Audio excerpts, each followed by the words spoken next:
Hi అండి, ఎలా ఉన్నారు? నేనైతే బాగున్నాను. మీరు కూడా బాగుండాలని కోరుకుంటున్నాను. నేనేం వంట చేస్తున్నానంటే రొయ్యలు ఇగురైతే ఈరోజు చేస్తున్నానండి. ఆయిల్ అయితే వేడెక్కగానే చెక్క లవంగం అయితే వేసాను. తర్వాత పచ్చిమిర్చి అయితే వేసుకున్నాను. అవి కొంచెం వేగిన తర్వాత ఉల్లిపాయలు అయితే వేసానండి. అవి బాగా బ్రౌన్ కలర్లోకి వచ్చేంత వరకు అయితే వేయించుకోవాలి. బ్రౌన్ కలర్లోకి వస్తే ఏంటంటే తీపి ఉండదు, లేకపోతే తీగా ఉన్నట్టు ఉండిద్ది. తర్వాత కొంచెం కరివేపాకు అయితే వేసుకోండి. అల్లం వెల్లుల్లి పేస్ట్ కూడా వేసి కొంచెం సేపు అయితే వేగనివ్వాలి, పచ్చివాసన పోయేంత వరకు. అల్లం వెల్లుల్లి కూడా వేగిన తర్వాత టమాటాలు అయితే వేసుకున్నానండి.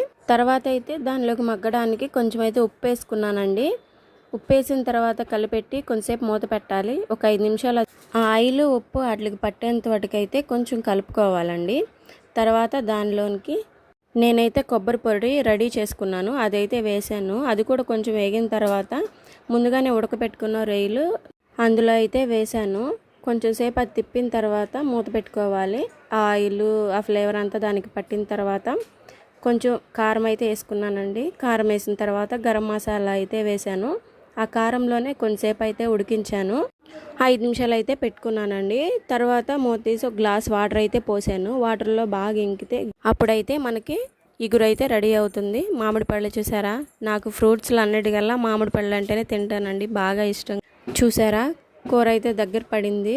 ఇంకొంచెంసేపు పెట్టుకుంటే ఇగురు అనేది మనకి రెడీ అవుతుంది. ఇంకొంచెంసేపు మూత పెట్టుకుంటే సరిపోతుందండి, సిమ్లో పెట్టేసి. వాటర్ పోసిన తర్వాత ఒక 10 నిమిషాలు అలా వదిలేస్తే సరిపోతుందండి. తర్వాత సిమ్లో పెట్టుకుంటే ఇగురు అనేది రెడీ అవుతుంది మనకి పర్ఫెక్ట్గా. ఇక్కడ చూసారా, ఇగురు అనేది అయితే పర్ఫెక్ట్గా అయితే వచ్చింది. మీకు తెలిసిందేగా, మాకు రొయ్యలు ఉన్నప్పుడు వేరే కర్రీ అనేది ఇంకోటి అయితే ఉండాలి. మా వారికి అయితే పెట్టేశాను. తర్వాత నేను కూడా తినేసానండి. వీడియో అయితే ఇక్కడ వరకు చూసినందుకు థ్యాంక్స్. బాయ్. లైక్ చేయండి, సబ్స్క్రైబ్ చేసుకోండి.